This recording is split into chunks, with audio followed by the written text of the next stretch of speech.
Hi, Gentry. Thank you so much for helping my project. I was wondering if you could say a little bit about yourself. Sure. What do you want to know? I'm Gentry Lane, the CEO and founder of Innova Intelligence. I'm Yeah, totally. I was looking at your website. It reminded me of a person of interest. That with like the people walking across and kind of like the analysis and stuff. But Yeah, uh, surveillance is my thing. oh, say again. Surveillance is my thing. Okay, and I guess what are some of your hobbies and other interests? Well, because of the state of the world right now, I don't really have many hobbies. Just keeping America safe and prosperous, keeping the Russians out of the grid. Um, yeah, that sort of thing. That's it. That's it. Oh, I've been baking. No, because it's quarantine time, so I've been baking a lot of cakes. Excellent. Yeah, I mean, today is a lot different than it was like 40 or 50 years ago. Essentially, all you need is like a network connection and you can attack any place in the world. Yeah, and space. You can attack in space as well. Oh, exactly. I mean, because you have no hardline connections to your satellites. Everything is, yeah, signals being sent from the Earth and could be intercepted, decrypted, and kind of, what is it? Messed with. Yeah, messed with. Um, so Um, I was wondering if you could talk about maybe how, like, what kind of services your firm provides and what kind of threats you're seeing out there. You mentioned keeping the Soviets out of the grid. I imagine there's Yeah, lots of people we attacking call all the time. yeah we call them the Russians now, but 'cause Oh, that's right. yeah, so yeah, the major threat actors are Russia, China, North Korea, and Iran, and then we have some backup players too that are pretty gnarly. So Saudi Arabia, Vietnam are on the horizon as well. And so yeah, I work with American critical infrastructure assets and NATO, our NATO allies as well, to coordinate and find the bad guys while maintaining the privacy that the private sector and the government as well needs. So yeah, signals intelligence, super nerdy, I know. And yeah, we're just starting to work with Space Force, and we work with some other agencies as well. And I was wondering, just way out there, kind of like the signal intelligence that y'all do for humans. Do you see any applications of it towards things like SETI and maybe analyzing signals and what have you? That Yeah, I actually don't I don't track humans. I don't think that's super ethical. What we do is we track behavior. So we look at what the bad guy's doing, not who the bad guys are specifically. And yeah, it's the same technology essentially. It's also the same technology we use for X-rays or like MRIs. It's like turning a signal, a yes/no a binary signal into something that you can interpret. and I guess going to the countdown to the moon piece, when did you find out that we were planning to go to the moon in 2024? Uh, so there's lots of space talk all the time. I'm trying to wheedle my way into the next mission to Mars, and yeah, and mission to the moon is, I guess, I don't know, when did I? It's hard to say. I'm here in Washington, D.C. I go to this space museum every time I'm in the neighborhood just to hang out.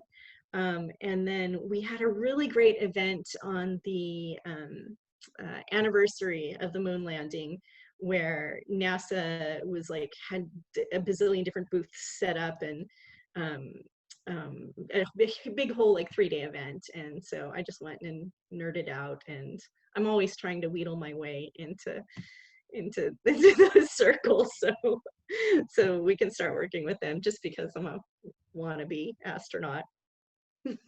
And so I guess you got to see them projecting like the um, what is it, the Saturn V Apollo 11 spacecraft on the Washington Monument. It was so cool, and people filled the mall. I mean, like crazy, like we were packed in. Like people were like, at first it was like grumpy, but then everyone was like, all right, it's just going to be this crowded. So we just, you know, went with it. And I look at goosebumps, like thinking about it. And everyone started talking to everybody around them. And it was the coolest thing ever. And yeah, so it was, I watched the projection of the launch on the Washington Monument, and then because I'm a super nerd, I waited and went to the landing projection and I watched that in the Space Museum right next to the model of the moon uh, lunar module, the landing module. What do you call it? Yeah, The LIM, I think it was like originally called the Lunar Excursion Module, that. LEM, but then they were like, excursion sounds too much fun, so let's just call it the Lunar Module. It's real. This should just be called that crazy tinfoil thing because it's so flimsy. It's all just nuts when you look at it. And I got to see Neil Armstrong's spacesuit, and it just all of it is just like, whoa. They were crazy because the thickness between you and the freezing toxic void of space, it's like that much fabric. Ah, it's nuts. Right. And you know, at the boots, I guess the ground they were walking on is really, really hot from being exposed to the sun, and then like their shadows are very, very cold. So it's like, uh, Oh, I didn't know that. See, this is the whole thing. Like I think I'm a space nerd, so I think I know a lot. And then every so often, well, I've met people who were there in the launch in Houston at Mission Control, and that's just the most exciting thing in the world. Um, and yeah, I'm always learning new weird things, like what space smells like. Have you seen that? There's a um, Kickstarter or GoFundMe or whatever it is now, where you can buy perfume that smells like space. I hear it's like gunpowder. Or, Gunpowder. yeah. Yeah, so I'll know soon. I bought some. And then every time I'm there, I touch the space, the moon rock, and it's just, I mean, it's the coolest thing ever in the whole world. Also, the other thing, I lived in France for a long time, and so French people think that their culture and country is superior to everyone else, and it is in so many ways, except one. Oh, if you ever want to shut anybody who's bashing American down, just ask them how their space program is, because France doesn't have one. But you know, I mean, that's a good point. You know, there's not universal support for us returning back to the moon. There's some people that look at it as being you kind of like missed priorities, or you know, why are we doing that when we have so many problems here on Earth? And you know, kind of, uh, what would you say to those people to kind of change their viewpoint? Well, I have a lot of boring things to say to them. I think they won't be interested, but it's actually essential that we establish moon bases for computing. If you want to have quantum computing, you need helium, you need absolute zero. Guess where the helium is? On the moon. So we could have a whole computing station. I mean, imagine anybody being able to tap into satellite communications with computing stations on the moons, and every single person in the world has quantum capabilities at their disposition. I mean, we have to do that. It's the future of computing. We will do that. China's doing that, so we better hurry up and catch up with them. And then also space mining is important. And then there's just deep space exploration and travel. So like, I think people don't understand that, like, we gotta get to the moon first, get a base there so we can set up a base on another planet and another planet and keep going out that way. I get it. It's expensive, but among some of our other, I think the return on investment is pretty important. And do you see China and the Russians as being more kind of partners in this, or competitors? Unfortunately, right now they are absolute 100% adversaries, and we need to work to get to a place where our our countries are more diplomatically aligned. It's really hard given their human rights um, disrespect for human rights. It's hard to partner up with them, but we need to. I mean, America really actually can't talk. Our human rights violations are pretty bad right now too. So we need to all get together and get on the same page and share technology. We're not there yet. You know, we were there in the 70s and 80s. We can get back to that. It's probably going to take a while given the current uh, economic and political situation. But yeah, we need to get back to that for sure. Yeah, and it seems like it's really difficult for us to have relations with them from the standpoint that their systems of governments are so different than ours. I mean, they essentially have rulers in place that are there for life at this point. Yeah, well, they'll die. They'll age out shortly. They're old already. It's, the different systems isn't a problem per se. And I don't think so. I mean, of course, I think democracy is number one, and the way to go. But if there's another system and it's working for them, fine. And often you get better conflict resolution or problem solving when you come at it from two completely different points of views. So China does things totally different than we do, and in a lot of ways they do some things better than we do because they come at it from a different point of view. America has this great advantage. We're super diverse, and I think the lack of hetero, like, how do you say it, homogeneity, or whatever you say, gives us an advantage over our others. So we all bring strengths to the table. It just, we need to get some diplomatic things ironed out before we're able to work together. Although look at the space station. So the International Space Station is proof that it is possible. Yeah, and plus, I mean, JAXA and ESA are going to be, and Canada are going to be Mhm. big parts of our return to the moon, and they weren't really part of Apollo. So, I mean, we've kind of made some Yeah. progress there at least. Well, and I can't wait also till, imagine when we start pulling in like what we think of as third world countries, which aren't going to be, with the next billion online. Imagine when we start pulling in African points of view, and it's gonna be really exciting. I can't wait till we have a whole world contribution to deep space exploration. Yeah, definitely. And if it was safe and affordable, would you go to space? Hell no, it's so I mean, yeah, but safe. I mean, how it's so scary. I think I would probably have a heart attack and die, even if it were 100% safe. The first time I looked through a real uh, telescope and saw Saturn clearly with the rings and everything, and immediately understood my existential place in the universe and that I was small and insignificant, I fainted.